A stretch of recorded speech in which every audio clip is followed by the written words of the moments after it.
Okay, so welcome everyone to this session. Really looking forward. Yeah, it's a pleasure. It's Fabienne Bouchu with the talk Grocker, a Docker build chain for Python applications. So, thank you.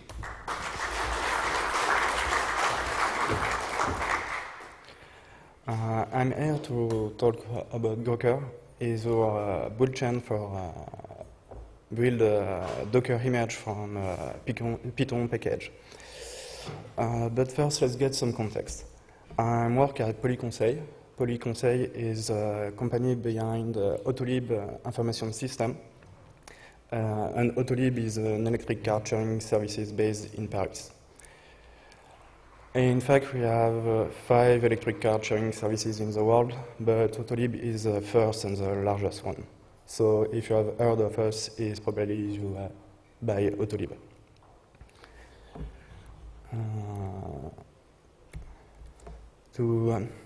The Autolib information system is composed of 30 applications. And when I say application, I do not include backend like database, Redis server, and stuff like that. Those applications are mostly based on Django application, a bunch of open source libraries, and you run libraries to run business logic. And our problem was to deploy those applications in production. I work on DevOps subjects from time to time. And that's why I'm here to introduce Grocker.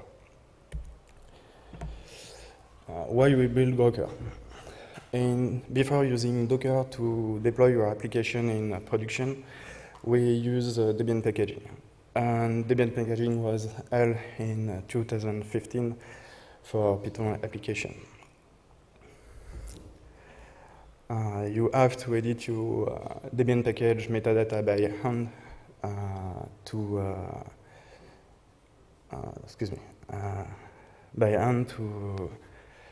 report the versions that are already declared in your Python package.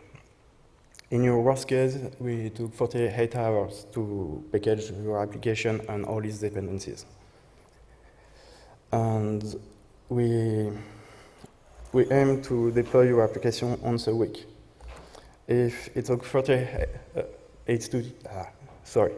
if it takes 2 days to package your application, we have only 3 days left for validate your application, do the bug fix, and then revalidate the application with the bug fix.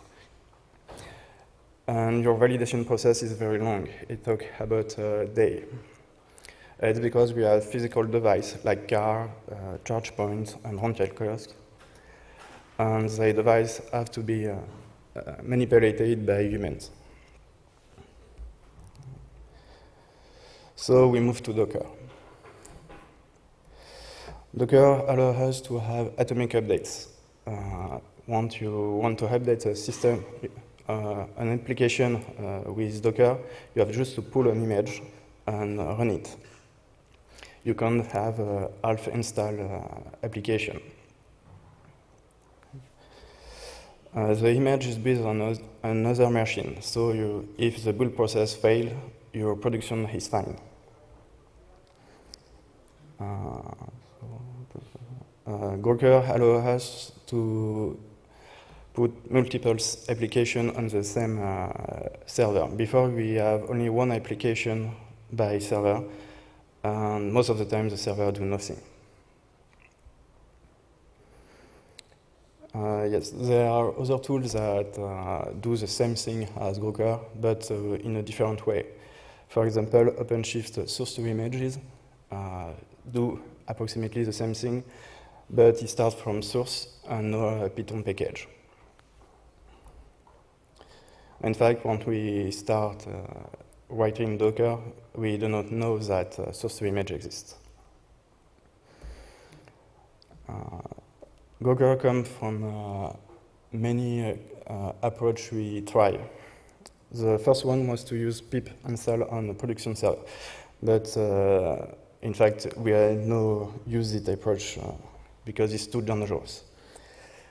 With this approach, we have to build your C extension in place on the production server, and it may fail. The next approach was to improve our Debian packaging tools, and like I said before, it was hell. So we gave up and we switched to a Docker approach. Those two approaches have also another issue. You have your application library linked with your infrastructure program libraries.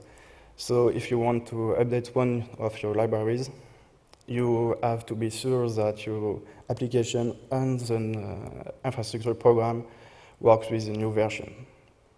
And it's very difficult. You have to do 2 changes in the same time, and it's not a good thing.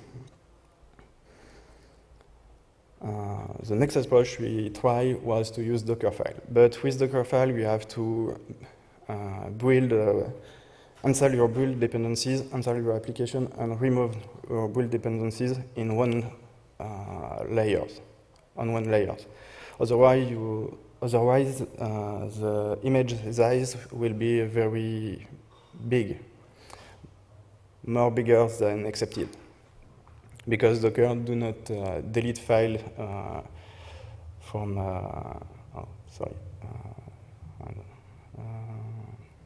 It do not delete files. It just marks them as deleted. It's just a mask. And the last approach we tried was the slug approach. In fact, it's a Heroku-like approach. Heroku is a very popular PaaS, platform as a service, for those who don't know it. In the slug approach, the build phase and the run phase are split. In the build phase, we start with a base image, which include your runtime dependencies and your build time dependencies. You instantiate one instance of this image, and you build your application on it. You save the result of the build process, and you delete the instance. And then, once you run your application, you will start a new instance of the image, put the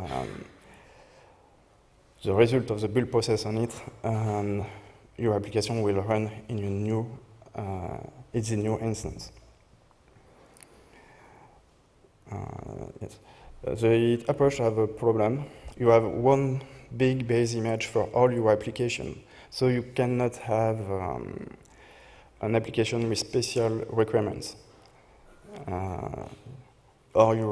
So you have a very big and fat image. In fact, Docker mix the 2 last approach. We will use separate build and run phases. So how it works? Once you build an image with Docker, we'll start by pulling a base image on the Docker Hub, which is for now Debian JC. And on this image, we will add your runtime dependencies to create the root image. This image will be, we will use this image as base for the compiler image, which is a base image with extended by build-time dependencies and a compiler script. This image will be run to compile the wheel for your application and its dependencies. They will be stored in a data volume, and then we will use a web server to expose them. When the web server is running, we will create the runner image, which is the final product of your Docker build chain,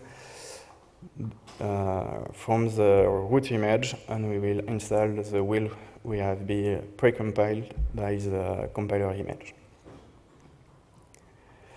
In fact, it's much complex than this, because we have one root image by runtime dependency set. But it does not matter. is the best principle of how Docker works. The compiler image is here to allow to compile will, and especially C extensions, and link them to the library that will be installed in your routine, in your runner image. And it avoids the Docker layer problem. Docker works fine. We use it every day to deploy our application in production. But currently you have some limitation. One of them is that the base image, the root image, is 200 megabytes for your test application. The test application uses ZBar and is a library which allows to decode the QR code and other stuff like that. And for your more cumbersome application, you have a base image of 600 megabytes. It's a very big base image, root image. Maybe it's because we use Debian JC, which base image is 125 megabytes, compared to a lightweight distribution like Alpine Linux, which image is only 5 megabytes. But Alpine Linux do not have ZBar, and we use ZBar in your production application. Another problem with the current implementation is that it can only build packaged applications. And in fact, your applications have to be packaged and on a PyPy server. It can be a private PyPy server, but it has to be on a PyPy server. For the first limitation, we're currently working on it. We hope to have Alpine base in the near future.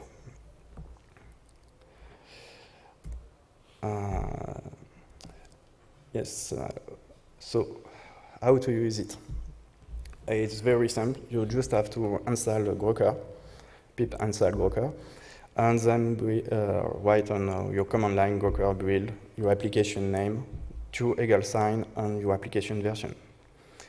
And after no so long time, you will have a Docker image of your application, just that you can run with Docker run. In fact, it's a little more complex than that.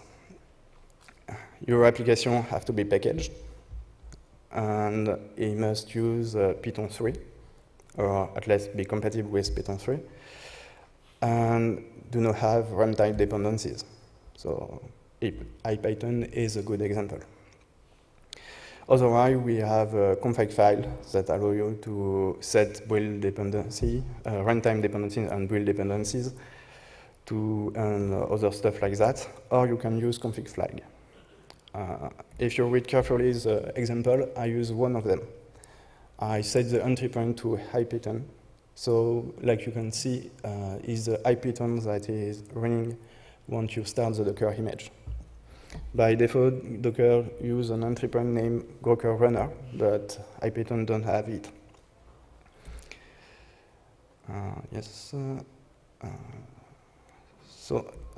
Docker was open sourced yesterday. So you can see the source on polyconseq Docker GitHub account. The package is on PyPy, and the doc can read the docs. If you want to contribute, you are welcome. Thanks for listening. Do you have questions?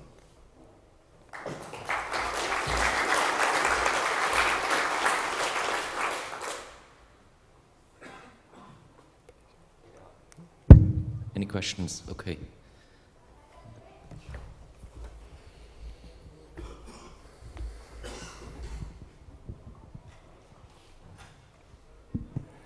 Why is the size of your image such a big issue?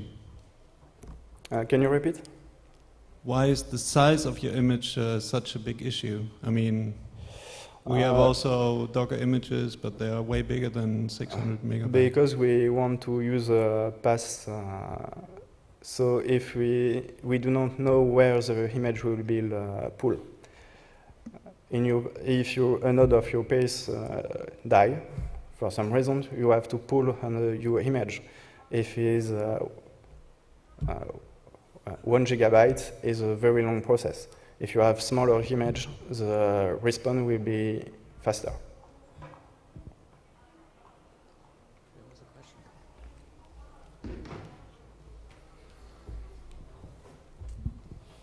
Hi, thanks for the talk. You say PIP was dangerous. Can you give us more details, please? In another approach. Oh yes, PIP. When you build C extension, you do not know if you have the good build time dependencies installed. If you don't be very meticulous of what you install on the server, you can miss a header or something like that. And if you do it on your production server, if the build process fails, your application is not available anymore. So it's not a good thing. More questions?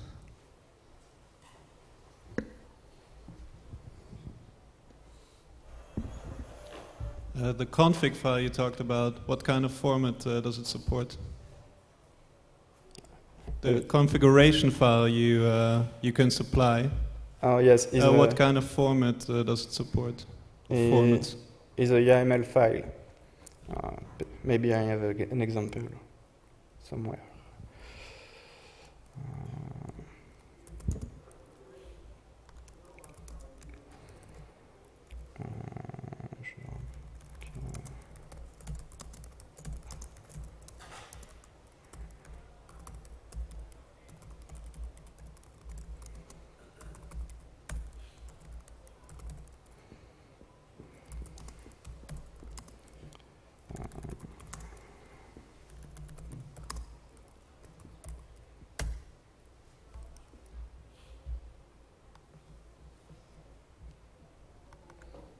Oh, oops.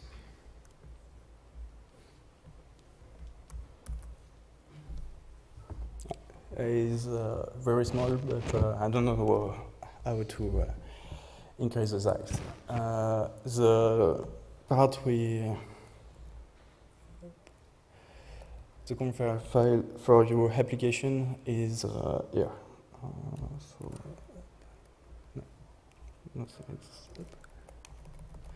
So you can, I can read it. Yes.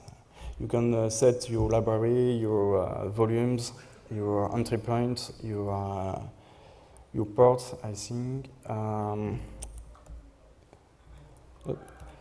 If you go on the,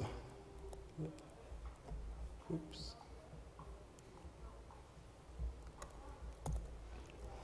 On the documentation, we explain that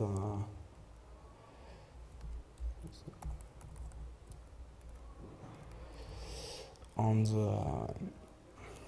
this page.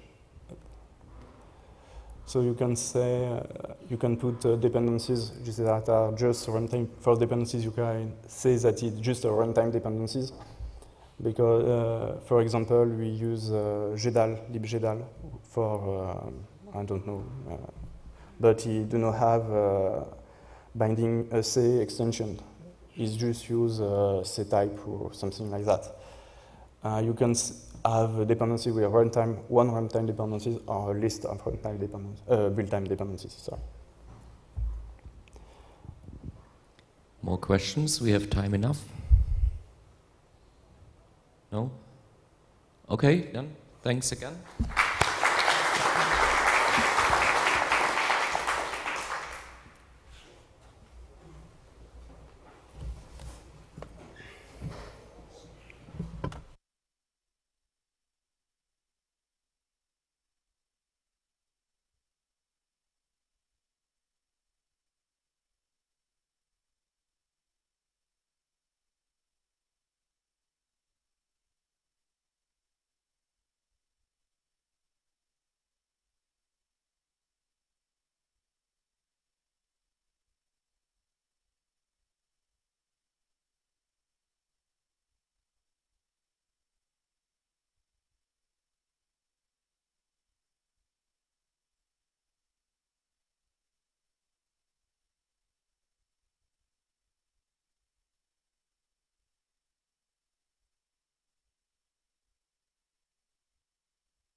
Okay.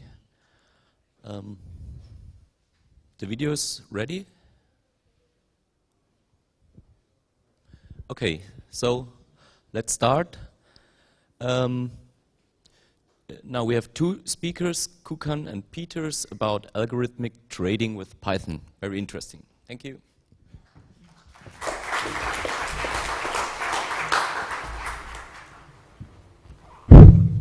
Hi.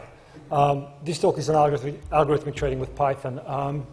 Just to clarify some terms, by trading I mean buying and selling financial instruments on financial exchanges. By algorithmic I mean there is a program, computer program running some kind of an algorithm that decides on what to buy and what to sell in these markets.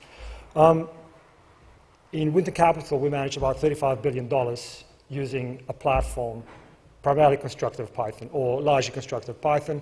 We also use a lot of Python for researching and data analysis for those activities. The talk is going to go roughly as follows. We'll do a quick company overview. We'll have a little bit of an overview into our research activities and the trading pipeline itself. And then Joris is going to go into quite a bit of detail about how and where we use Python. My name is Isto Kucan. I'm the head of core technology at Winton. And Joris is the head of a very exciting new project. We have the data pipeline project. And particularly is a heavy use of Python there. If you've come across Winton in the past, you may have seen us called a quant fund, a algo trading outfit, a hedge fund, commodity trading advisory. All of those are valid, but I think a lot would much rather be described as an investment management company that uses scientific method to conduct investment. What do we mean by scientific? Well, empirical study of large use of empiricism, hypothesis testing, experiment construction, and statistical inference in how we derive strategies that then we trade upon.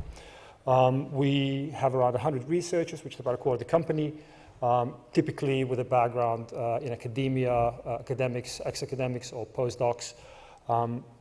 These are organized in teams. A lot of the activities peer-reviewed, so it's a fairly open activity in how we arrive at the signals. Another quarter of the company is in engineering, which again is a fairly empirical discipline in itself. Geographically, we're primarily a UK company, so 400 staff, roughly 400 staff in the UK, mainly in London and some in Oxford, but we're expanding globally, 4 offices in Asia and 2 in the US. A lot of those offices are not just sales offices. A lot of those offices are actively growing. So, for example, we have a new data labs outfit in San Francisco looking at esoteric data. Okay, so this is a Python conference. So what about Python in Winton? Winton's been active for about 20 years, and for the initial few years, the systems were far simpler than what they are now, and effectively ran off an Excel spreadsheet. Now, of course, then gradually C++ extensions started creeping into that Excel spreadsheet, and gradually those things were taken out of the Excel and formalized as a set of objects called the simulation framework. And that was and remains the core modeling tool and also execution tool for our trading systems. But we found that as the framework gained flexibility, we needed Python to start combining these objects in a more flexible way. So, for example, if I want to do a delta series and then a volatility series, I would be using the same 2 objects as I would if I wanted to do a volatility series and then a delta on the volatility, but I wanted to combine them in a different manner. So Python was quite useful to do that. As soon as we engaged in that, as soon as we started using Python in that manner, it became very attractive for us to start writing strategies or parts of strategies in Python themselves. And from then on, it never really stopped. So over the last 10 years, we've adopted Python for constructing the trading platform, but also increasingly in data analysis and in research. So I'm sort of starting to create these 2 terms, research and investment technology. We have quite a strict distinction of what is exploratory activity and what is trading activity. So exploratory activity research is looking into things that may lead to something or often will not. And again, the research itself is conducted along 3 lines, I would say. Core research, which is research into signals and let's call them market behaviors. Data research, which is research into data and properties of that data, and then in an extended sense, deriving data analytics like volatility profiles, volume profiles, correlations, from that data directly. And we now, as I said before, we have a data labs section in San Francisco, which looks at esoteric data sets, speculative data sets like satellite imagery or the deep dark corners of the internet. Once signals are derived, we transfer them into the investment technology section. Now, this is a much more rigorous exercise where we have a quite static trading pipeline. And again, the key there is that you can do things in a very repeatable, very reliable, very secure manner with some sign-off. And the data pipeline itself is composed of roughly 4 stages. Let's call them data management, signal generation, order management, and post-trade monitoring. Now, Python is used a lot in research, but it's also used now extensively in data management and signal generation parts of the trading pipeline. With data management, typically the things we do in the trading pipeline is obtain large sets of data, clean them, transform them into the things we need. We use things like versioning to make sure that we can repeatedly see data as it changes. Python underlines all of that architecture. For the signal generation part of the pipeline, we also use Python extensively. So Python still drives simulation, which is a time series transformation engine, and increasingly so. Python is also interfaced to a data storage engine called the time series store, and Joris is going to go into that in a bit more detail.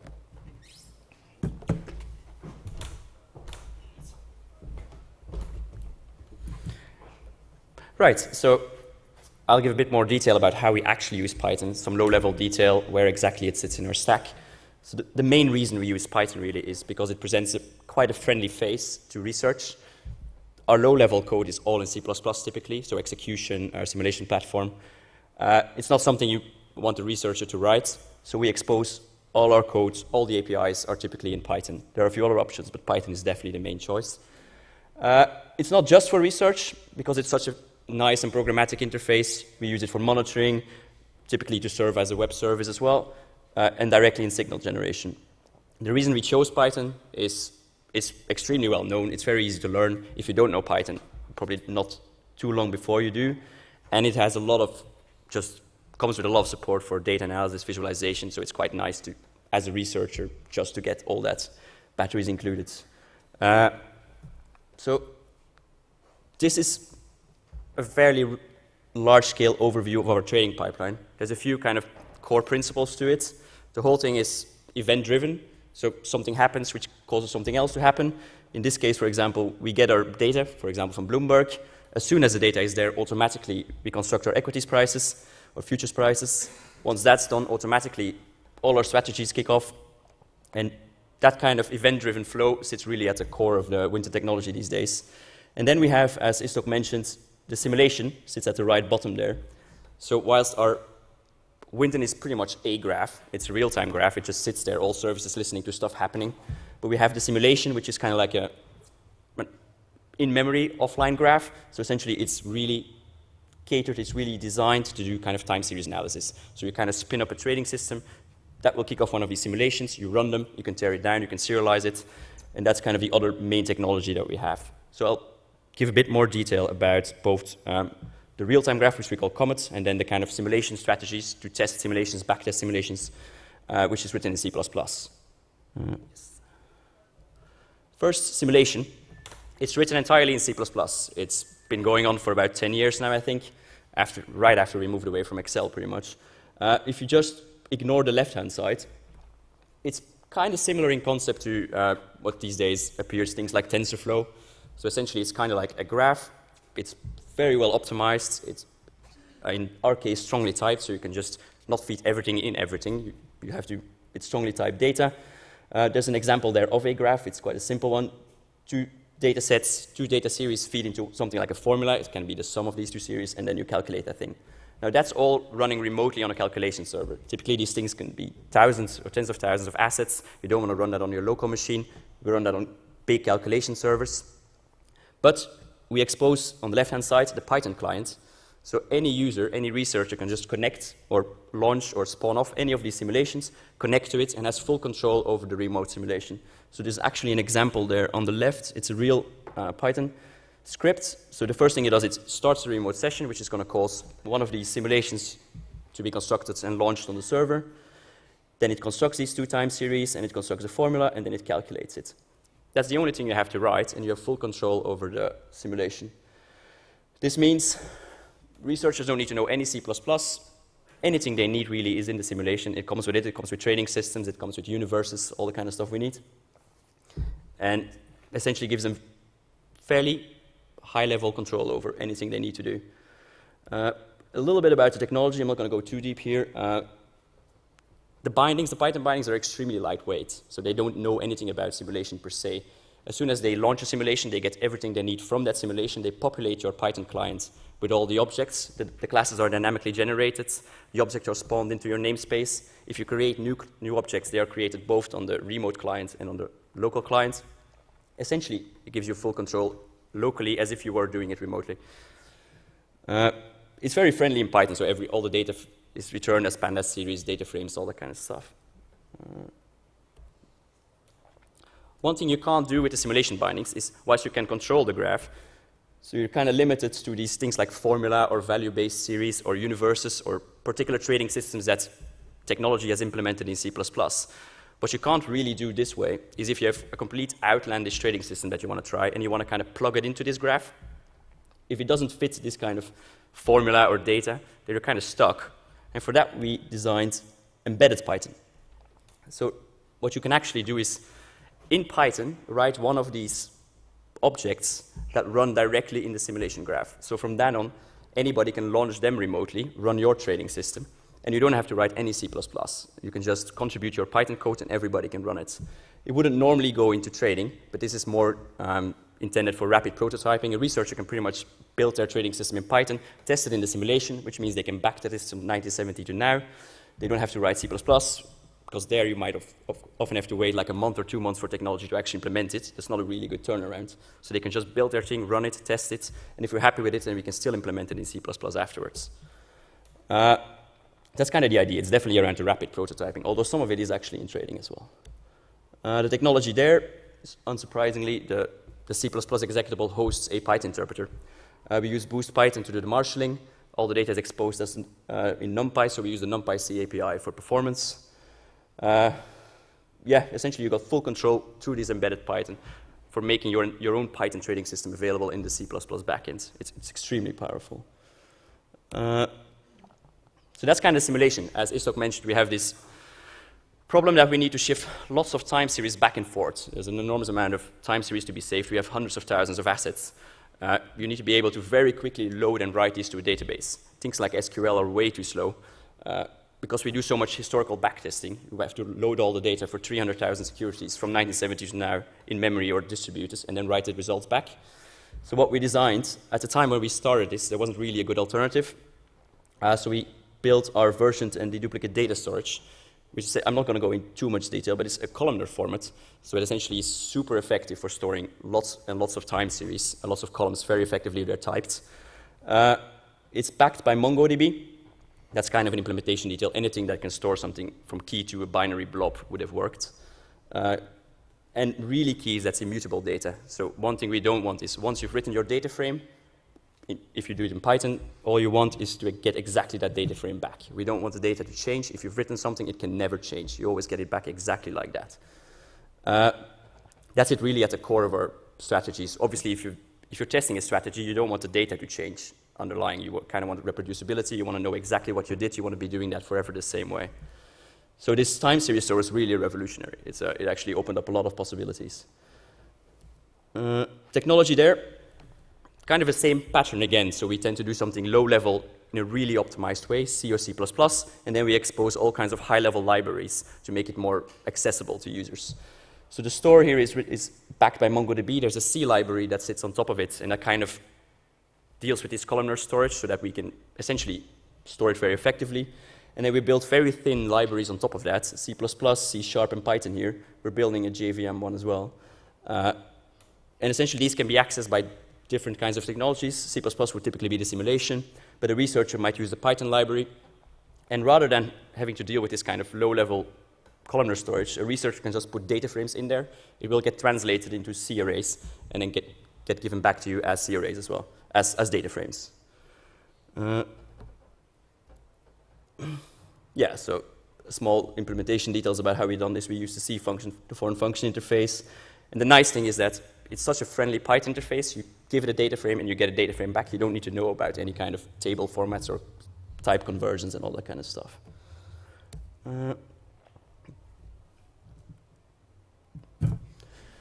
Comma transforms, like I told you in the beginning, Winton is essentially a graph, and simulations services are sitting there, they're waiting for stuff to happen, they react from inputs, they produce outputs. The next thing is going to listen to those outputs and go on again. So this is what we call the comma transform system.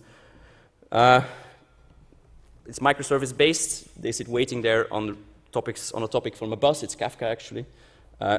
There's an example there. It's super simple. We get the data from Bloomberg. We write it to the store. We announce that we've done that. Yeah, go on. The equities transformation is going to pick that up. It's going to write to the store, and then as soon as that's done, our strategies can start kicking in. We've got loads of strategies, so there might be 5 strategies waiting for the equities prices. They're all going to kick off simultaneously, distributed, and as soon as they're done, we can start going into execution. This is the next to last slide. A little bit about the technology with comma transforms and kind of bringing it all a bit together. All the red things are where we use Python. Everything that's not red is kind of low level and exposes Python as its external API. So all our events are posted on Kafka. We use protobufs throughout for the communication. It's really nice for the strongly typed and the kind of, you can increment your schema. And then our service stack currently is in C#, so it's a proprietary service stack that essentially deals with getting the protobufs, translating the protobufs. But the comma transforms themselves are Python, are hosted by the C#, are Python interpreters. So anybody can write anything and become part of the graph that is Winton just by writing some Python code. That Python interpreter might be a strategy that launches the simulation that will use the sim bindings, as I explained in the beginning. That simulation can host your own trading system that you've written that would be an embedded Python. The simulation will read and write its data from the version store, which is our efficient way of storing time series. And that then, again, can use in the Python library, can be read by the Python store library, so anybody can read that data that's been written by the simulation. Everybody has access to it through the Python store libraries. Whilst all this was quite complicated, there's a lot of technologies going around. The theme is always relatively the same. It's low-level code that is really optimized. It tends to be written in C or C++. Implementation details are quite proprietary. It can be protobuf, it can be Kafka. But as a user, you're only exposed to kind of well-chosen APIs that we've defined. They're quite flexible, they're programmatic because it is Python. You can do anything you want, but it is tailored and it is accessible. And by providing that as an interface, it's still extremely performant. And we find that this is really good. So roughly as that said, it's all good. We think this works really well. We're quite happy with the system. Python throughout Winton. If you're a researcher or if you're in business, you wouldn't see anything else but Python. You'll just see Python. You don't even need to know that there's any C code under there. It's the primary interface, really, for data management and signal generation. Because it gives such fine-grained control, you don't really need anything else. There's no need to go into C or C++. You can, and that's what technology does if it needs to go really fast. But as a researcher, typically you don't need it. So you can define all your own data transformations. You can do with the data whatever you want. You can store data, and you can retrieve data. You have guarantees it will never change. So there's a time series store. As discussed, it's backed by very low-level C, C++ code that is implemented by technology and owned by technology. And the main reason we're doing this is because it's so great for analysis, visualization, rapid prototyping. Maintainability, I mean that because it's such a programmatic interface to all the underlying codes, you can write web services, you can write monitoring systems. Everybody can essentially start contributing to them in Python, which means we have an enormous view on what's actually going on in Winton's trading systems. Yeah, so it's all good, and that's also all I had. So thank you.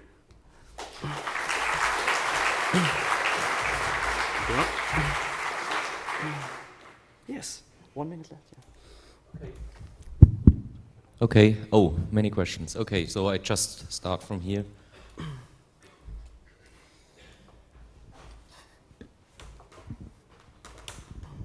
Hi. Thanks for the talk. Thank you. So you're using C and C++ code because you're in the high frequency trading, or is this legacy code, or? No, neither actually. So we are in low frequency trading, and it's definitely not legacy. So even though it is low frequency, we do continuous historical backtesting. So it means even though we might just trade one new data point, we want to be able to very quickly test the simulation all the way from 1970 to now. So so that's the main reason. It has to go fast because we test the whole of history. But we do trades over periods of months. So common tools like pandas and similar don't meet that requirements? Sorry? So tools like pandas and similar don't meet that requirements, like for huge backtesting? I think we found that it probably doesn't cover our needs. We run the trading systems that researchers contribute are in pandas, and so a number of them go into trading. So things like the tracking error control, it does run on pandas and it does run into trading. It doesn't actually have C backends, but we find that if things need to go really fast and we find we need that kind of speed, then the C implementation is still considerably faster to the extent that it's worth doing it. Yeah. Hi, have you open sourced your time series store? And if you haven't, why not? Open source which one? Your time series store for big data. No, we haven't open sourced that for no particular reason. So there is actually, initially, it's only quite recently that we started looking into open source. I think this is actually on the list of potentially being open source. There's nothing particularly trading specific about it. It is very generally applicable, so yeah, that might come up. More questions? Your slide suggests Python 2, probably 2.7. It is exactly 2.7, yeah, 2.7. Why not 3? And what is the incremental cost of migrating to 3? So there's a lot of code in, there's an enormous legacy code base in Python 2. Upgrading it because we have all the C extensions right now is not trivial, but it is being actively pursued now. So all the new code that we're going to start developing will be in Python 3, and then we should gradually migrate all the stuff. The problem is there's not really an enormous business case right now. It's a lot of effort, and we don't necessarily get a lot of it back at this very moment. But we definitely realize that, especially as a support is going to be dropped, we will have to have moved to Python 3. So that's going to be our main reason. And obviously, there's a lot of features that would be considerably better, especially with the multiprocessing and stuff. So yeah, that's for me personally at least. So yeah, we need a good business case to move, really. Yeah. Hi there. Thanks for the presentation. Which exchanges do you trade on, and how many bytes of historical data do you have? Which exchanges? We trade all the exchanges, but that's more ISO stuff. Yeah. So we'll probably trade about 20 or 30 different exchanges. I won't go into this, but American equities, European equities, Asian equities, futures, FX now, and fixed income as well. How much data we have? Depending on how we describe data, typically we ingest probably about 1 billion numbers a day. We have a petabyte class total capacity. But that's a rough measure. How many we need is a different story, but that's how much we have.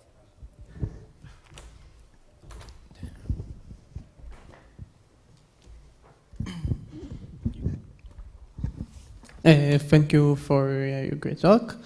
I have 2 questions. There is any authentication or authorization system? There is some researchers can see only few machines or something like that? Yes. So. And how does it work? Their API does it? We have our own proprietary authorization system. It's basically token based, and then we have it's SQL Server. So you got the SQL code is backed by Microsoft, so we got the authentication there, and then we got Mongo database, which is backed by certificates. So it's certificate based authorization. Okay. And my second question is, when a researcher wants data, I guess it go to the microservice and get a scroll or scan operations. So all your data is going through HTTP, and if does, how it's so fast, because millions of events can be sent. So a researcher would actually go directly to the store. So they make a direct connection to Mongo. They wouldn't necessarily have to be mediated. They can, and we're actually considering to build like high-performance services in the middle, like gRPC-based or something. But right now, the library that we expose to researchers that sits on top of Mongo makes a direct connection to Mongo, so that's why it's so fast. Yeah, so how the authentication works if... By the certificates. So you have to actually certificates to MongoDB? Yes. Okay, thank you. More questions? Ah.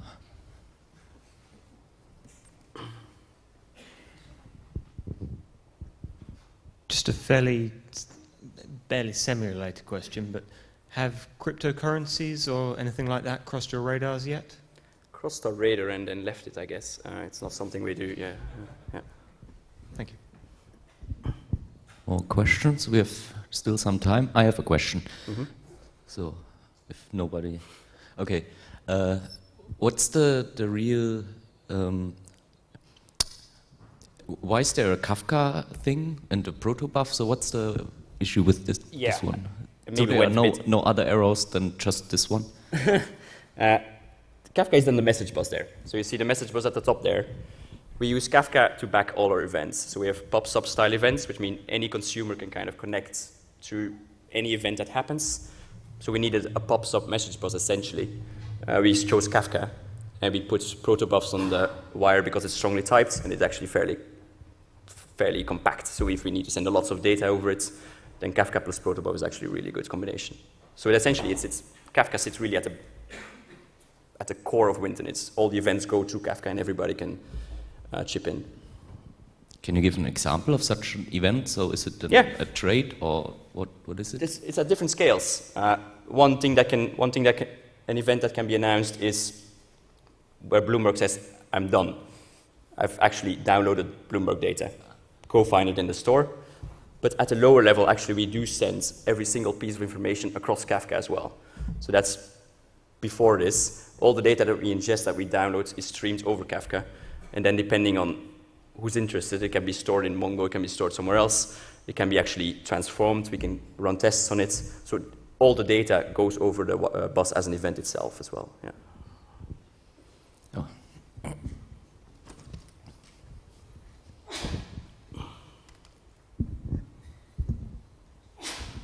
Thank you again. Mm-hmm. You're welcome. I just wanted to know why aren't you using any event-driven infrastructure such as Apache Storm or something like that? It looks like it's a perfect solution.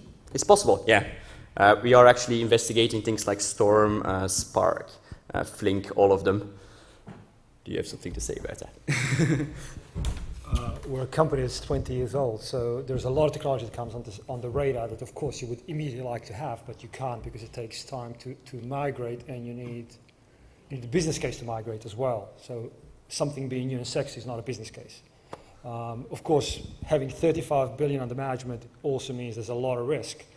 Making a small mistake on such an investment just so that you can get sexy new technologies, again, not something that's very easy to justify. So we do like adoption of new technology, but we have to be cautious at the same time. Hi. So I'm interested in how are you testing technical systems like this? Because I could argue that there are 1,000 things that can go wrong. Yeah.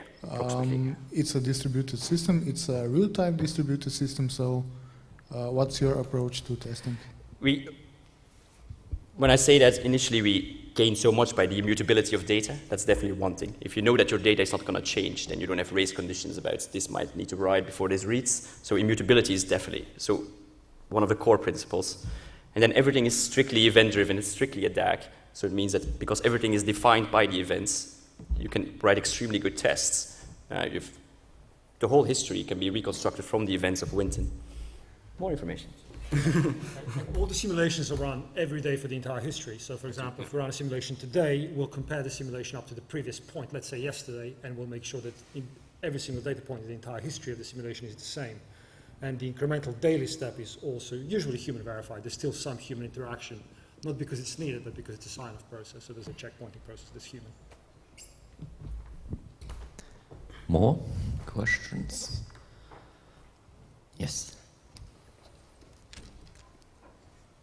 So just say if you're tired or... No, I can go on forever. Yeah. Thank you. There was a slide with C# usage in C++ and Python altogether. The main and the other one probably, well, there was service usage as well. Anyway, the question was, yeah, exactly. How the communication is done between the components, between different languages and so on. Sorry, can you repeat that? Once again, the question is how the communication is done between the libraries in different languages.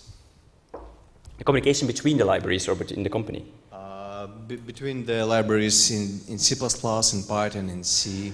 I don't know the details about all of them. I do know in Python we use the C foreign function interface. Essentially what we always aim for is a fairly simple C89, I think, interface, the C library, which encompasses all the logic, and then the other libraries are built on top of that. They tend to be fairly high level and just do the mediation, the marshalling of data.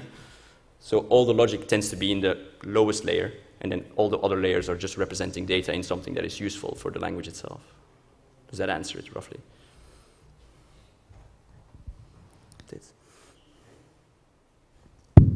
Okay. No more. There is still one question. We are also at the booth, by the way, if you have more questions afterwards. Yeah, maybe this is then the last question. But why not?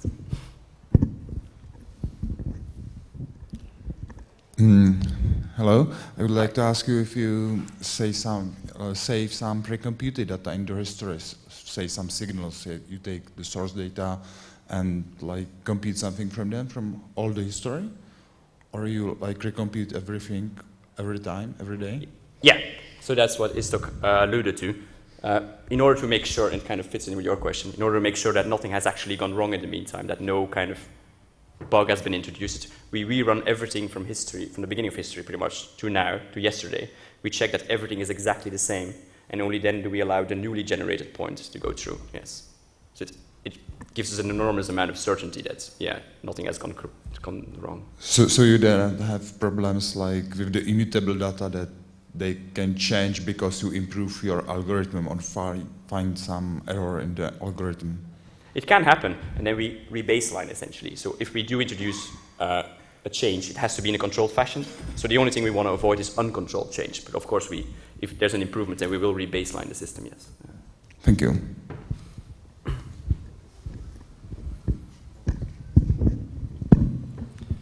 Okay, so I think very nice talk, very interesting. Thank you.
marche pas.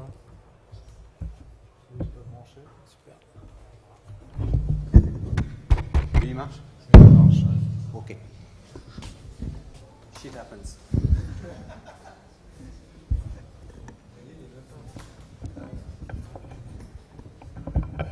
So I guess I'll have to ask someone I know to pass around the mic, because as you may know or remember, this is an interactive talk. So we prepared some stuff to follow around, but we are really hoping to have a discussion, thoughts, and sharing experience.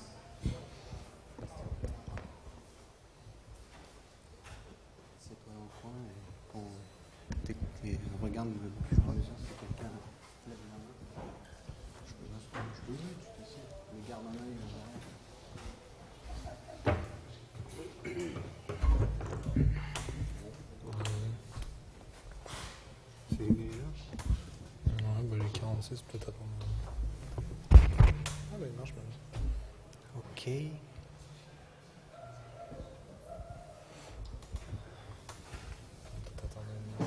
I guess it should almost be time to start. I don't know.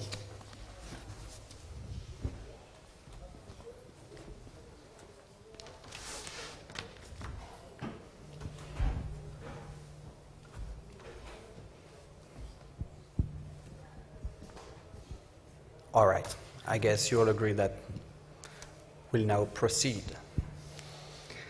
Okay, so the topic of this talk, as I just told earlier, is an interactive talk. So we're really hoping to share our experience.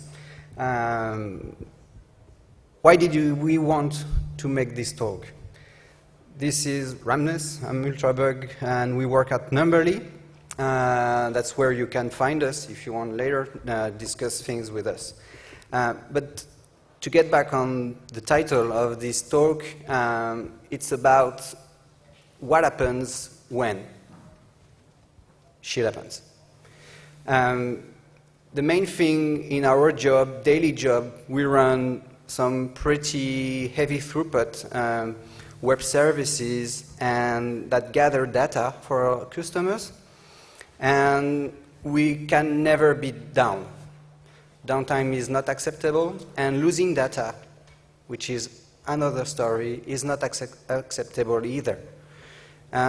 So we've developed over the years some kind of practical reactions, and we have learned to develop and design our infrastructure a bit differently, and we're still learning. That's why it's an interactive talk, because we don't claim we have the answer for every use case. So we wanted to start with the basic stuff, which will lead, maybe, I hope, to the conversation we'll have. Let's take a simple example, which Guillaume will introduce you to. So yeah, as Alex said, this is like a very basic application, like what you could have when you start a company or anything. So you have Nginx, who serves HTTP requests. Behind that, you have a Flask application, who handles all the logic stuff. And you put all your data in MongoDB database, for example, but really that could be like any database. So first example is what happens when your database is down. So in our cases, we have multiple solutions. So yeah, for example, the server could be burning. But if you have that, you can have just a replica set of databases. So if one burns, well, there are still 2 or 3 other databases that can take the lead, and okay, you continue to serve requests.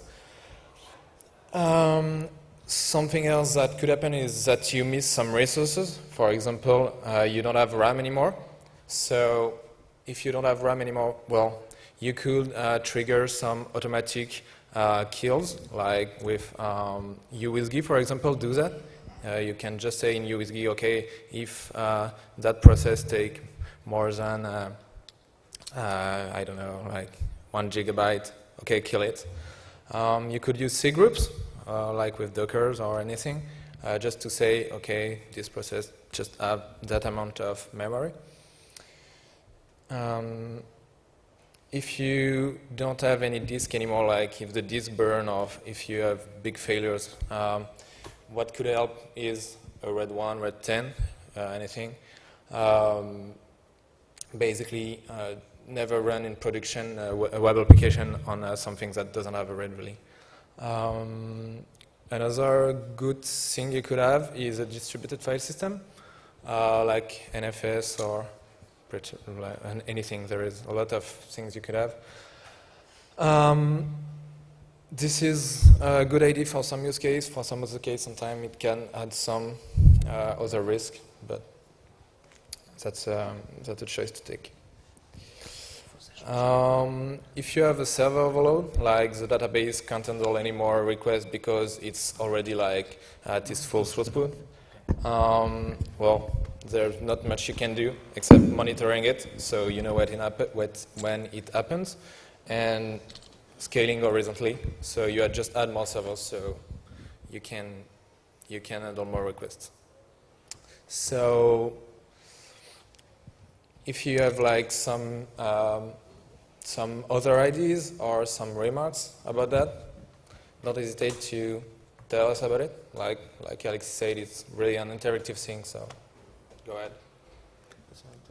And while you get the microphone, I'd like you to raise your hand if your backend database server already crashed your web service applications or anyway, application. Oh, okay. Okay. All right. So I guess you all have experience in these fields. Like I said, we prepared basic stuff like this, and we'll get deeper and deeper in between the talk. So yeah, please. Hi. So yeah, I think we all share the experience. My question would be, why don't you use or didn't use any of the standard tools or solutions for those kind of problems? For example, for the list here, Mesos seems to be a good solution. I can answer that. For complexity's sake, who doesn't know Mesos? Okay, so we lost already a lot of the audience. So just to get back about what it is, it's, and correct me if I'm saying it wrong, it's a cluster service-oriented, clustering service-oriented solution with resource management, so that it can spawn a resource somewhere and spawn it somewhere else if the given server where it was running accidentally dies. Right. But setting up Mesos and managing it is an overhead that you may or may not want to have.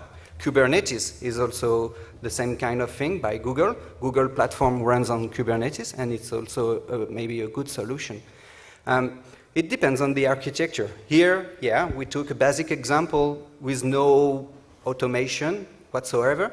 And because also we believe that sometimes simplicity is and built-in features of the technology we use are a better response to making a bigger infrastructure and adding, again, complexity. Maybe you can save complexity by using right technologies or technologies who handle failure in the right way. Also, we won't talk about Mesos or Kubernetes in this talk, but this is really like the first example. In the next example, we'll go like on bigger architectures. So, yeah. It is my experience that I heard a lot of similar responses from different teams, and the thing is, sooner or later, they end with a lot of moving parts. Yeah. And sometimes, really sometimes, it's perhaps cheaper to just use something and invest like a week or two instead of having to answer the phone at 3 a.m. Yeah, yeah. like I said, it really depends on your team and the size of your team or your company. Yeah, but I really agree with you. I just wanted to say, like, please don't call like plain NFS a distributed file system. Yeah. So it's just like use something like Gluster or yeah, it will burn you. Yeah, you're right. When we wrote a distributed file system, we had more in mind HDFS, which we use intensively. Yeah, it's a misspoke. Okay. In my experience, it's not very hard to avoid hardware failures. We have replication, we have master-slave, we could clone, backup our data. But it's very hard to recover logical failures. When we logically corrupt our database or corrupt our MongoDB database, and how we could avoid this. Yeah, we'll cover maybe deeper which example who relate to the problem you're talking about. Yeah, and I agree with you. That's only pure hardware failure here. Any other hardware failure experience?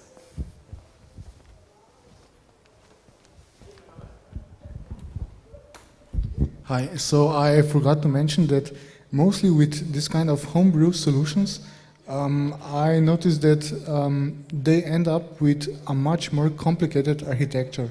For example, if you would want to somehow make now out of this technology stack some fail-safe architecture, I mean, in my experience, teams have ended with multi-master, highly complex MariaDB clusters and whatever. And the solution is simply use Celery, use blah framework, just do it. Yeah, we'll get some of those afterwards. You're right. Yeah. Well, let's continue on.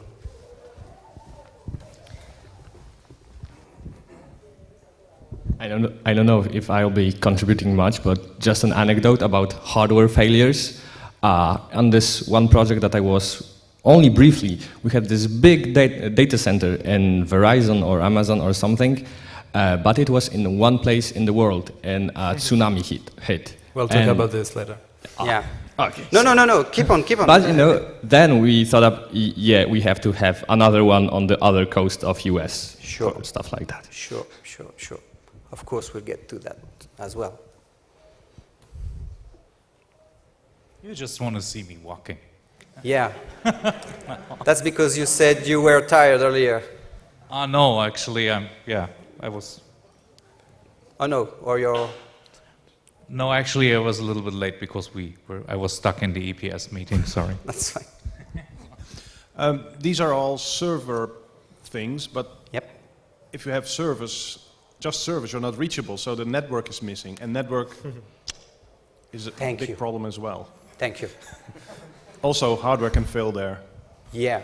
Very badly. Yeah, that's another possibility. Unreachable backends. Indeed.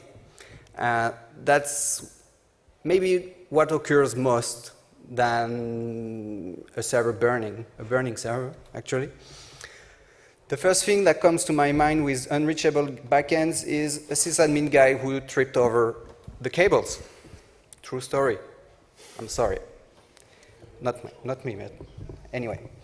The first thing is you have to make him remember. That's human behavior.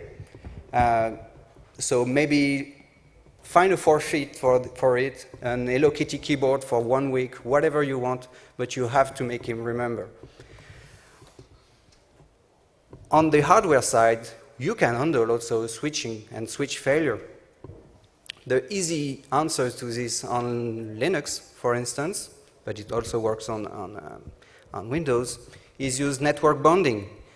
Now, when you buy a server, they have at least one network card with 2 ports. Use those 2 ports and plug them to 2 different switches. It's really easy to do. When you have a real network people, you can do LACP, which is a higher but more resilient and more robust way to do the same thing, aggregating 2 ports and adding up their bandwidth while adding fault tolerance to your networking. That's the principle. Do you have any sharing knowledge about switch or unreachable things? Yeah. Yeah, hi. Is anybody using hardware anymore? Is not everyone running in the cloud or using virtual machines? And you're running it yourself? Yep. Okay, just asking. So yeah, we do it ourselves.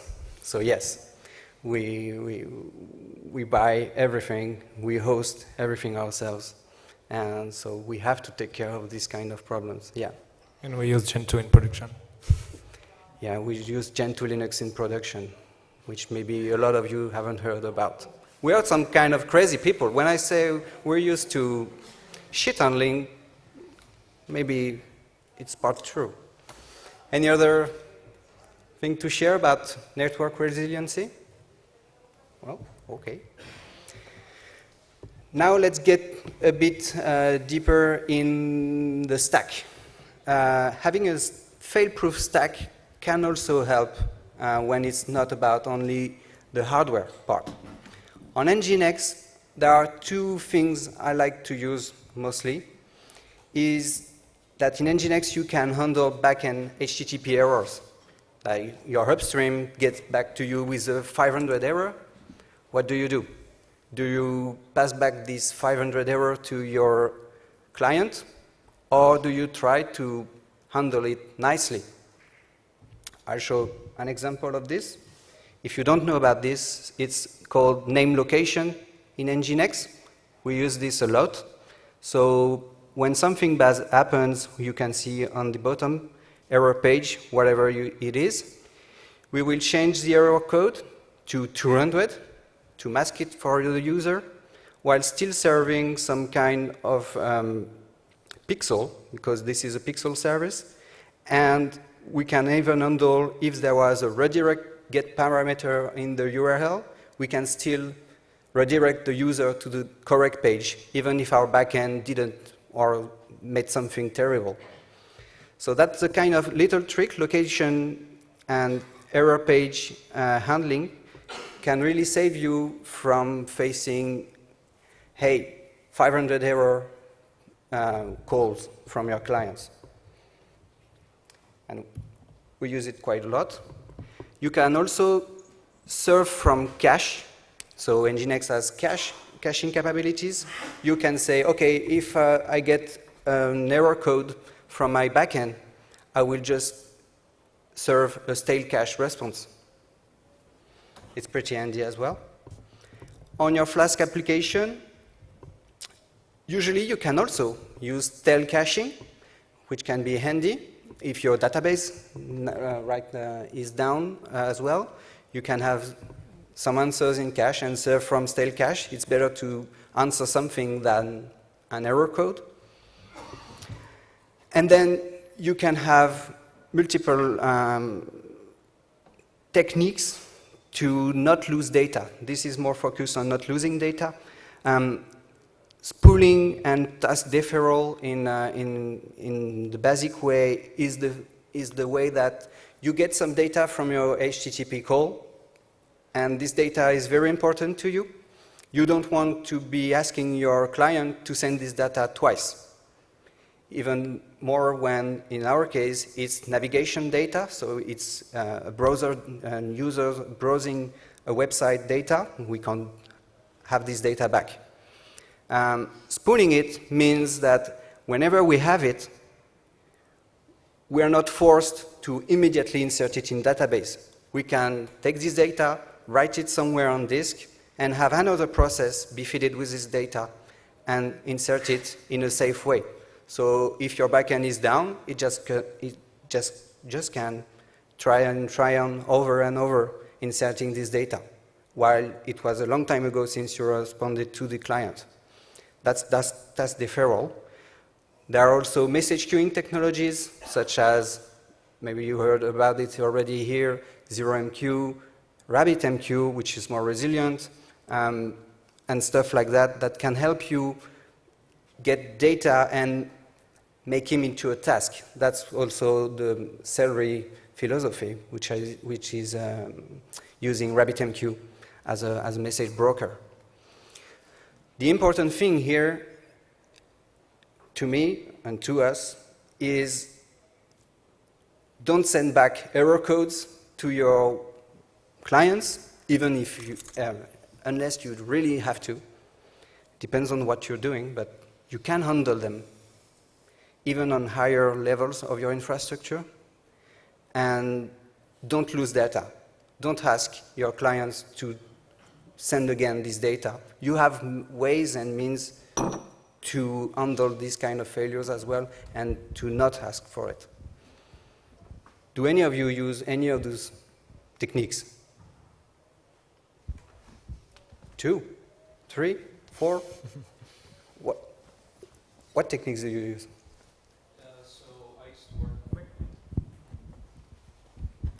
Hi, I used to work for a WordPress hosting company, and a lot of what we did was basically rely on the reverse HTTP cache. To a lot of the content being served is actually just static content in a way. Like, think of a lot of people running basically websites. Those glorified blogs were basically just static content after a while, and then the backends could fail all the time, and customers would never notice if you serve from cache. Everyone's happy, the front page is up, the main articles are up, a lot of things are available, especially when your website is basically a content publishing platform, because that content doesn't actually change that much, it's not very dynamic. It works very well. I mean, you don't have to wake up every 5 minutes in the middle of the night during an outage. You can sleep through it and everything's fine. No one will notice except the people trying to publish an article. If it's something really urgent, then yes, they will complain. But yeah. Any other users who want to share their experience of what they are using it for? Yes, to complete this thing, even on website like e-commerce, you can use similar techniques, even if you need a database actually to insert the orders or stuff like this, because like 95% of the content is static, so you can have something like Varnish serve the static content, then use some tiny JavaScript to just get the little tiny part specific to the user, like the username, the name, the basket, and etc. And I've seen it used to like lighten a lot the charge on the backends, and it's really effective. And even if you have like 1 or 2 minutes of downtime for your backend, your user can still add, navigate the website, see all the products, and maybe by the time they add to cart, the backend will be back up and you won't lose any money. Yeah.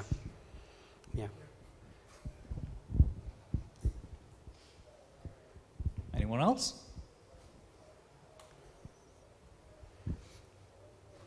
Yeah, I guess the conclusion here is it's better to run even a degraded version of your website or whatever services it is you run than having it fully down.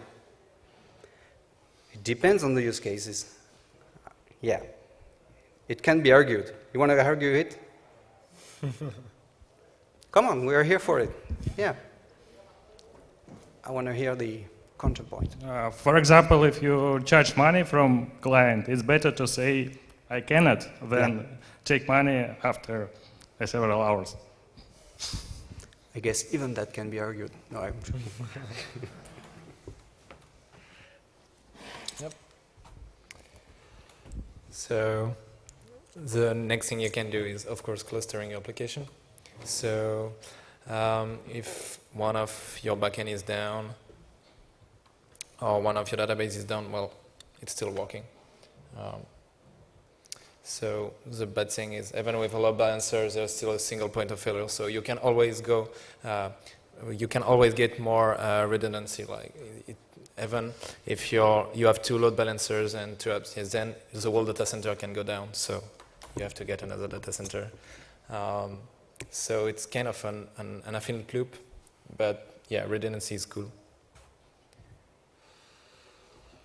Okay, so now we can get to your point where your data center burns.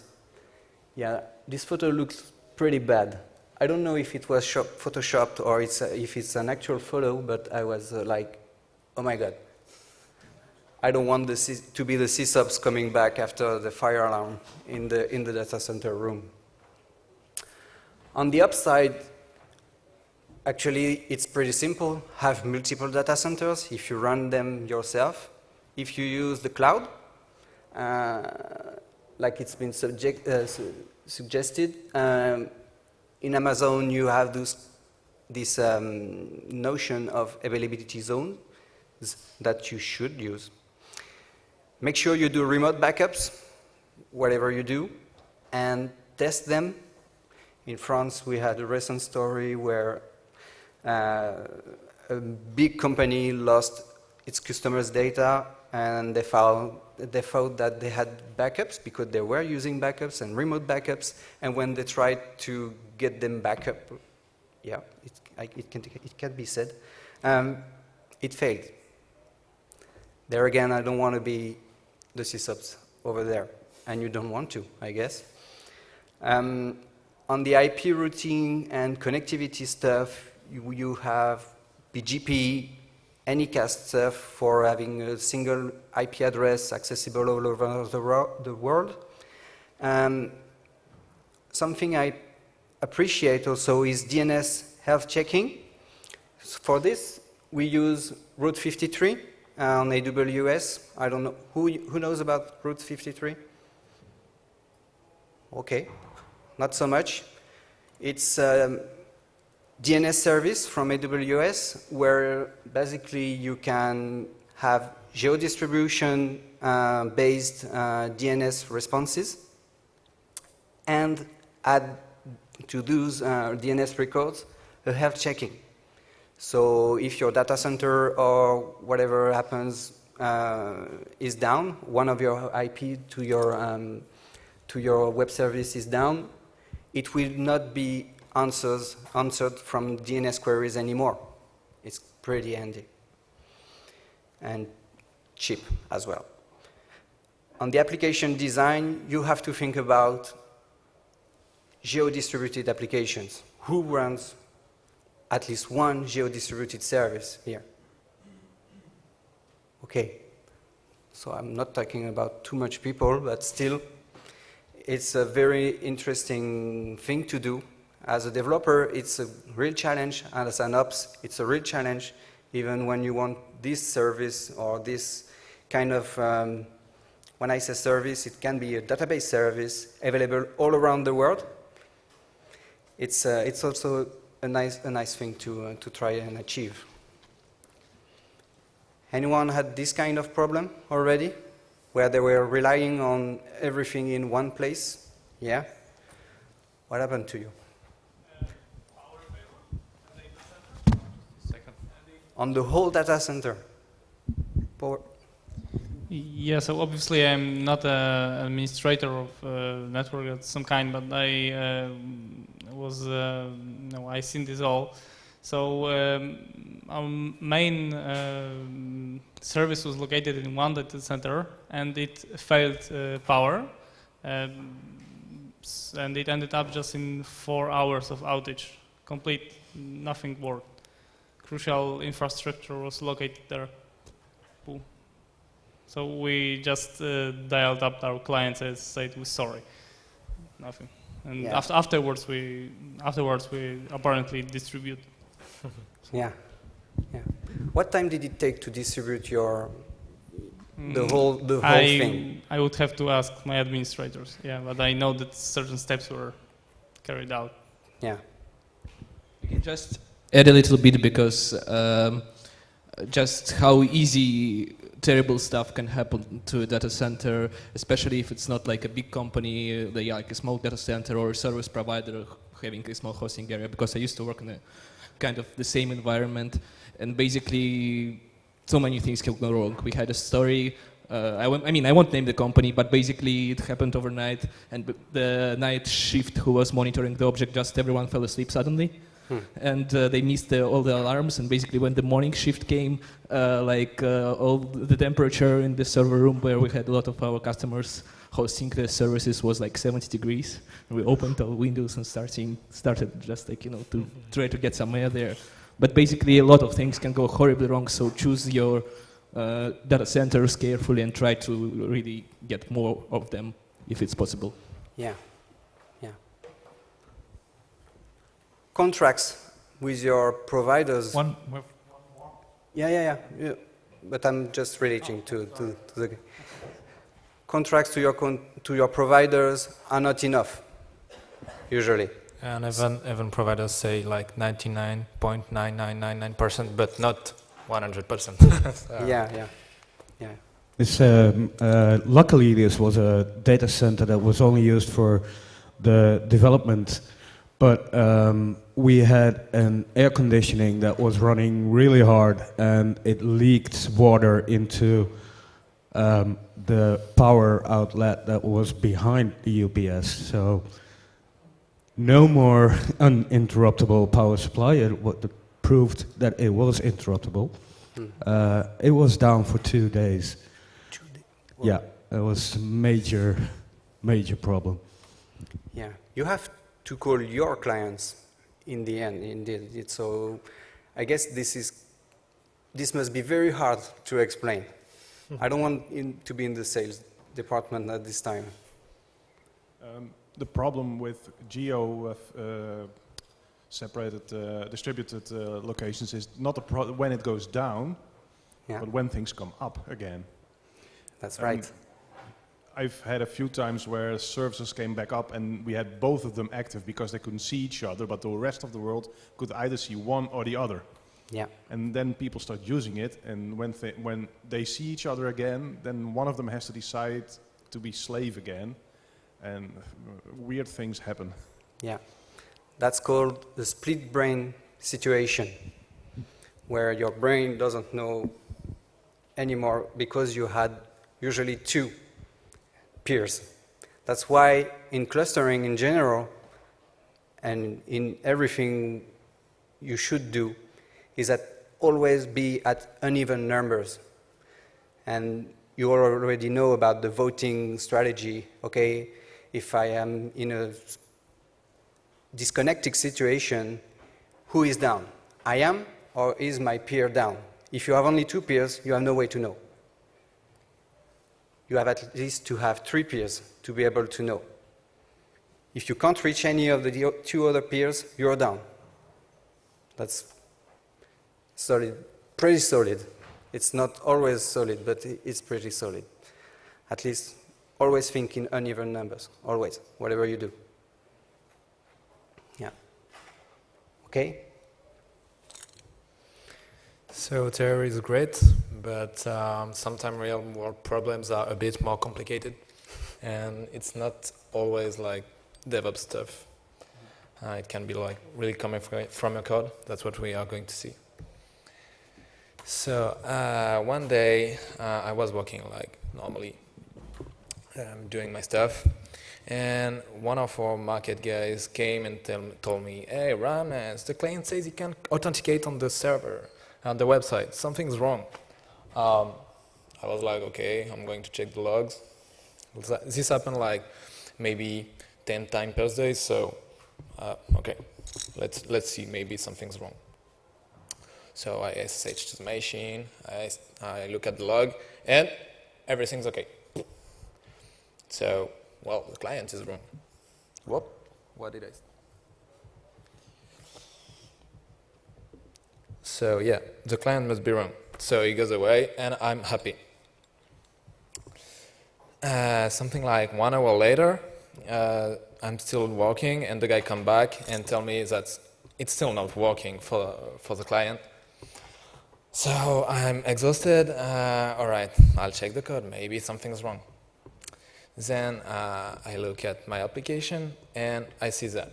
Does anything see something wrong?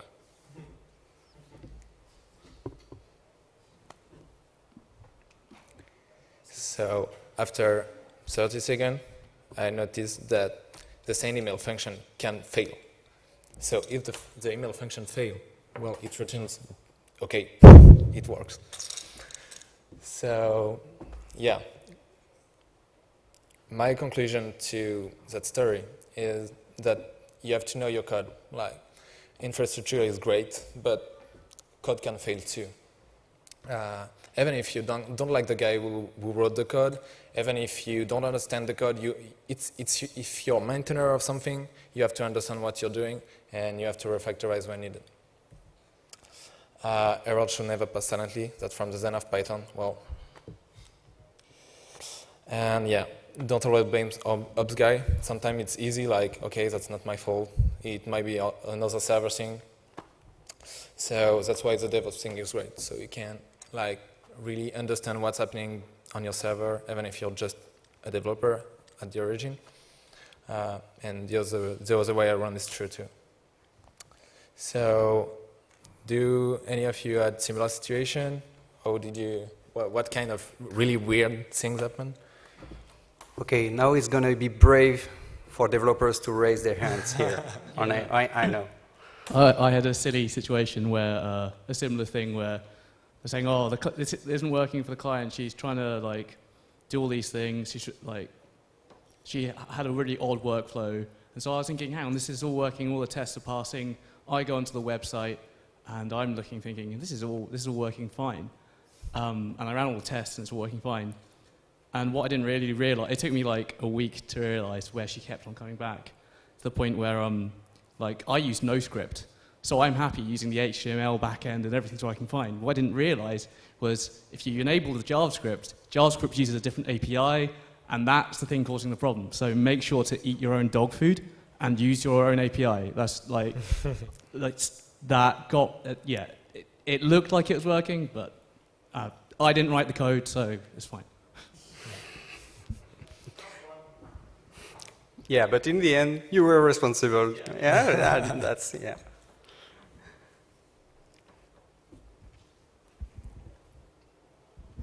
Hi.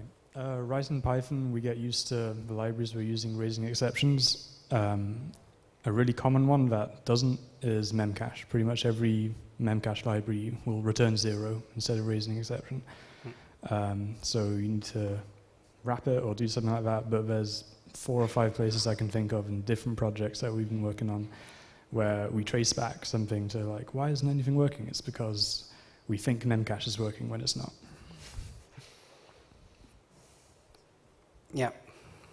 I tend to like the memcache Python library because of this, but sometimes it can be a nightmare, yeah. So you have always to check about it's like the Go. It's like in Go. You have to check the return of the operations you do. Yeah. Any other brave developer want to share about this? Oh yes, we have one here. Pass it through.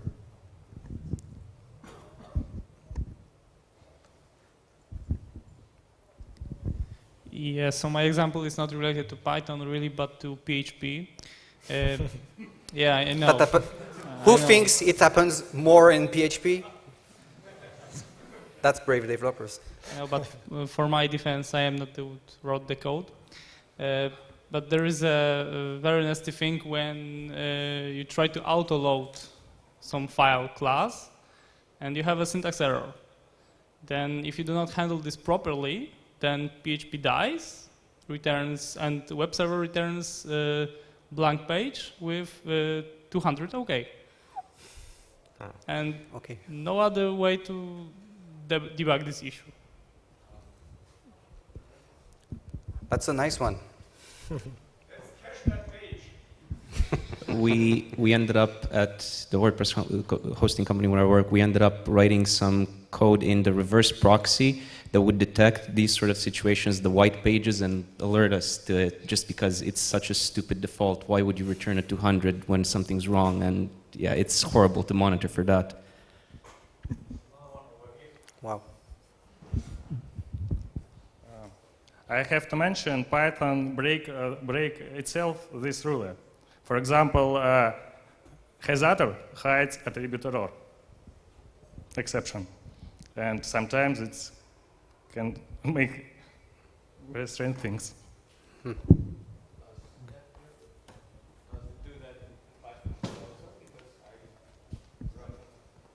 Two, I think.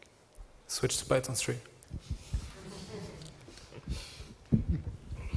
One thing that's not related to Python or any programming language really, I was having a server with a pretty large disk in it, and there were very, very, very many files on that.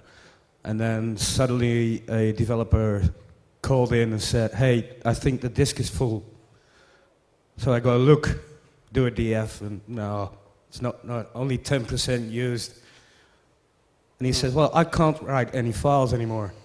So I was, "Okay, touch file. This full." Yeah, it ran out of inodes. Yeah. That's something. Yeah. Yeah. That's a nasty one. Yeah. That's the nasty one we often overlook. Yeah, you're absolutely right. And there are file systems who don't rely on inodes. So when you know that your application might spawn a lot of files, think about them. Indeed. I have another story that I forgot to put in the presentation, so I'm going to tell it right now. Basically, in my old company, like it was a small startup before I worked at Amboli, so we were trying to get things fast. So basically, our web server was running inside a Tmux, and sometime when we looked at logs, we were like just scrolling on Tmux. And one day we were like, oh my God, the web server is not running anymore. And actually it was just Tmux. When you scroll, it sends a pause. It sends pause to your application. So the application was down just because Tmux was, we were trying to check the log with Tmux. Don't run Tmux in production, that means. And about the DevOps philosophy, I don't know what kind of adjective we can add. Who works as a DevOps or in a DevOps-minded company? I see, I don't know if you're waving to say hello or... Okay. Yeah. Just wait, I come with a microphone, because we can't understand you in the back. Yeah. Why is muscle group, as many of you are up there? Yeah, we should have thought about that probably a little bit earlier. The DevOps question is hard because when your managers and everybody talks a lot about DevOps, but they hire a guy who is a DevOps as a DevOps position, then it gets tricky. So you get back to the silo. So we are developers and the DevOps. So yeah, back to developers and sysadmins. I was actually a developer who had to run back to our admins to check up why the fuck is Docker not working again. Oh, the Elasticsearch containers clustered with each other. Ooh, interesting.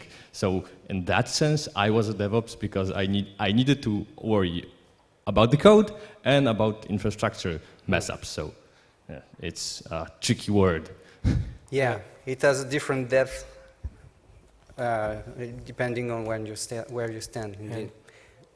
Which leads me to a question: who runs Docker in production? And can you share some experience with it? I'm interested. And I'm more interested in when it's failing, obviously. Just one thing, we were actually doing just this new project, so it was more of a proof of concept, but we've already started to get it out to customers, and we were working together with this consultancy who told us how to do Docker and Cloud Foundry, if someone knows Cloud Foundry. So our whole infrastructure, we would provide services for Cloud Foundry based on Docker. So, like Spawn Redises, Elasticsearches, stuff like that. But the Docker cluster was actually one machine with all the containers for all apps, for all services. So don't do that. Oh yeah, okay. Thank you. So I can share a funny story where the Docker daemon crashed on the CI server. So you can imagine having like 15 super highly paid developers who are just mixing the air. And it was also fun to debug because, you know, who would have thought of it? Yeah, but to get to the previous point, how much effort would it take to implement something like supervisor or whatever process that would monitor the daemon? Probably not much. Yeah, you're right. You're right. Sometimes we are our own barriers, and I really agree with you. Just about the DevOps thing, yeah, it's kind of a buzzword, especially for recruiters.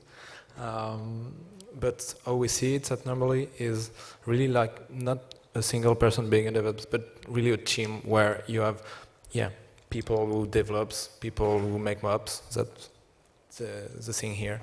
But just working together and understanding what the other is doing is just very important. Giving time also to a developer to acquire and helping him understand what he's not used to do, and it's a another real world problem. Go ahead. Yeah. So we have our statistic on Grafana, so it's a very nice board. One day I was looking at Grafana and I saw those statistics. So it wasn't really important because it was really just the maximum processing time of one of our services. Basically, the average processing time was still very low, so we didn't really investigated that thing, but it stayed there for like, I don't know, maybe two or 3 weeks or even more, maybe, I don't remember. But we never understood really what was happening with why the maximum processing time was so high. And then one day, boom, like, what? So my first idea when I saw that the graph was going so low is, oh my God, the service is down. Actually, no, it was still running. But what was happening is, so I searched for like 1 hour to understand what happened, and I ended talking with one of the most ops guy in the team, and he told me, that's strange because at that moment I deployed an Ansible playbook on one of on those servers, and so we looked at the playbook. What was the difference? And the only difference was in the etc hosts file. Basically, our DNS server was like all the time queried at each database insertion. So sometimes it was just overloaded. So just putting the IPs of our database in the etc host file of each machine fixed the trick. So yeah, that was pretty weird. Go ahead. Pau. Sorry. Here. Well. Sometimes some other stuff I have to sort out. It's like, and it's not just resolving the database server. You'll be surprised to see how many code is reversing the DNS. So you have to not just forward, but also reverse is happening quite a lot. Yeah, yeah. And That's right. that looks like this problem.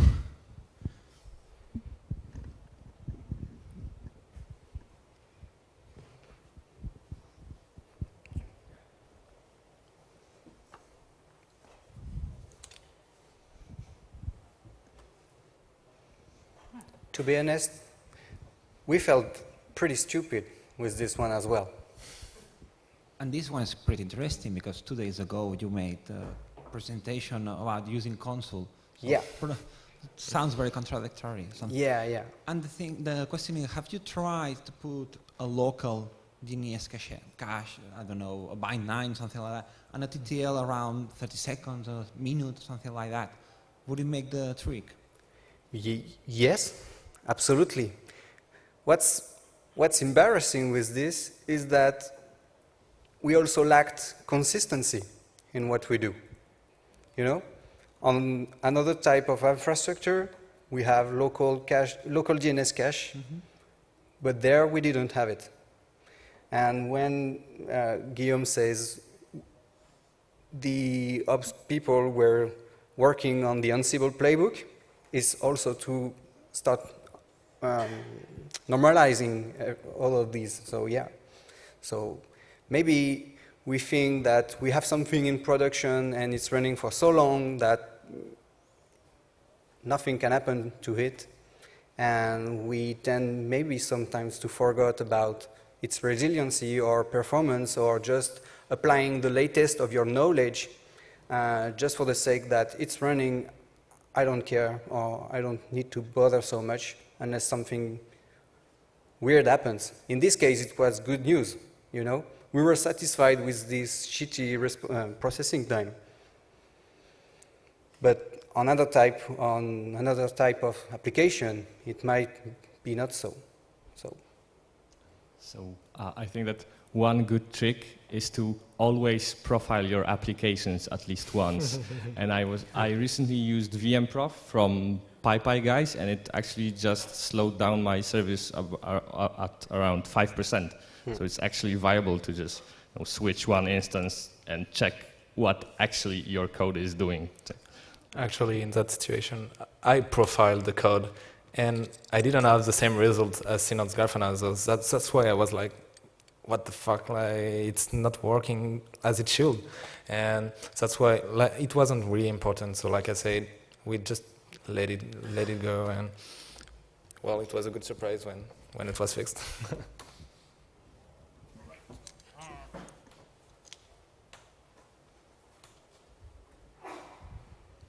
We came up only with embarrassing examples, so you feel more comfortable sharing with us.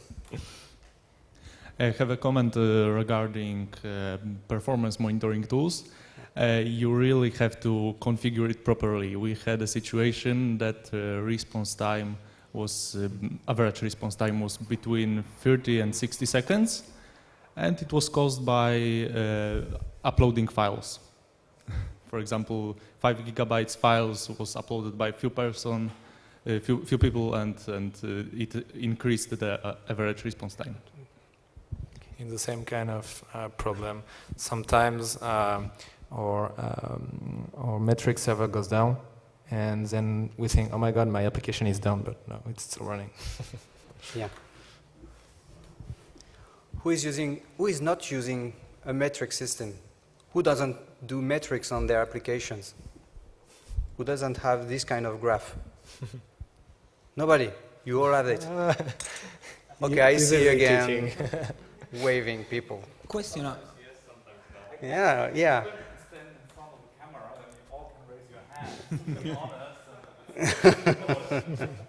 Question. I was precisely going to ask the extension of this kind of question. Have you managed in the end to put in Grafana some kind of percentile graphing, so you can know a 90%, a 95 percentile, and 99 percentile of the response time, so you will know that kind of problems. Yeah, we're having hard problems with this.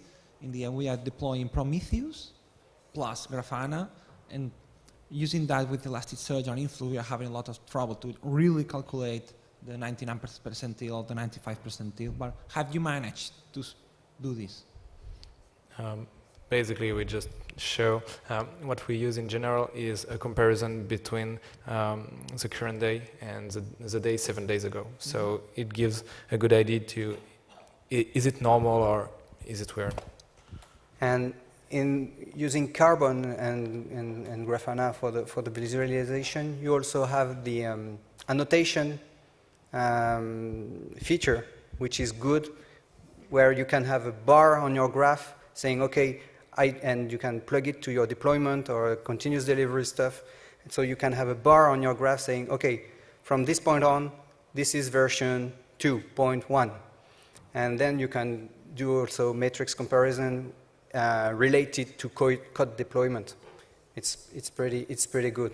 In disaster recovery, it's also a good thing to have. So when you know then you broke something, and you can do the same with server provisioning and deployment. At this time, I added a new server. Maybe it has some weird Side effects, yeah. For the percentiles, if you mention you've already got Elasticsearch, if you don't have aggregates but have the actual requests logged there, you can just use Kibana because it has a really nice visualization. If I recall, it gives you the percentages, the percentiles as well. I think you should get that for free from Kibana.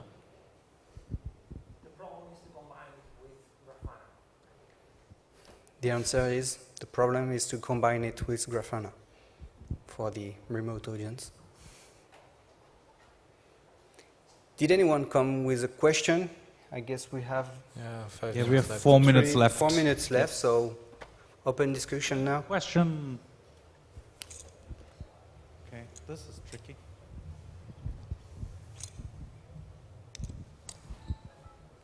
I'm looking to know if anybody has some experience with trying to deploy a new version of your backend and only deploy it to, let's say, 5% of your users, try it out, see how it handles, and then go for 100%. Especially Nginx. If you do Nginx, that would be great. So progressive deployment. Anyone?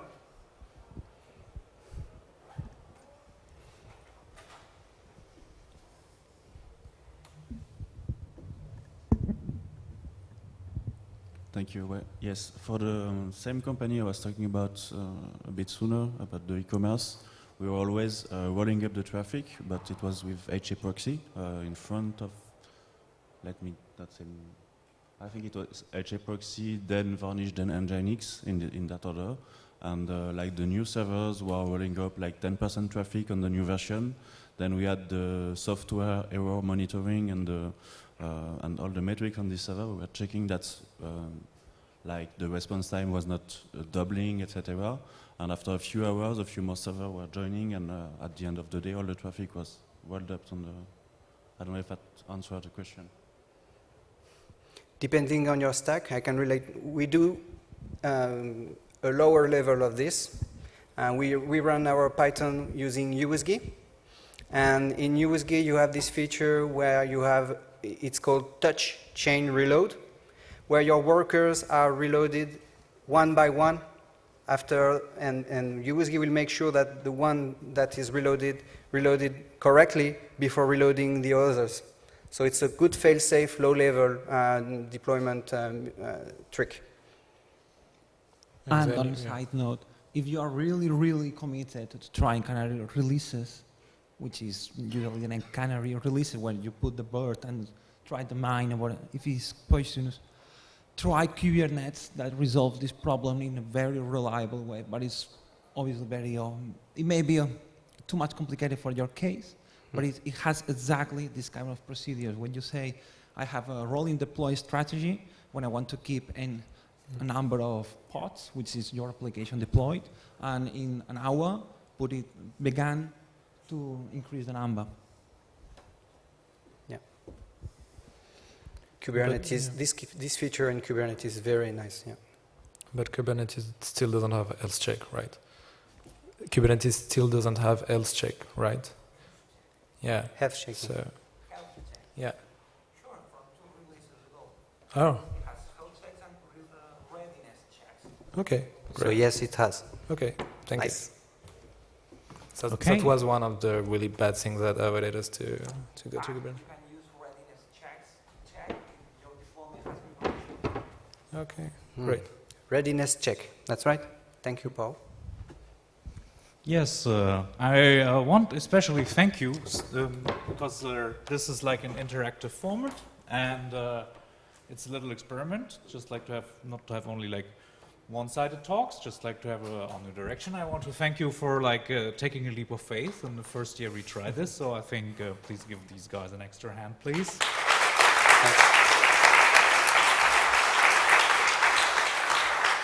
Yeah, and thank you very much. Yeah, and yeah, lightning talks up at 5. Thank you. Yeah, thank you.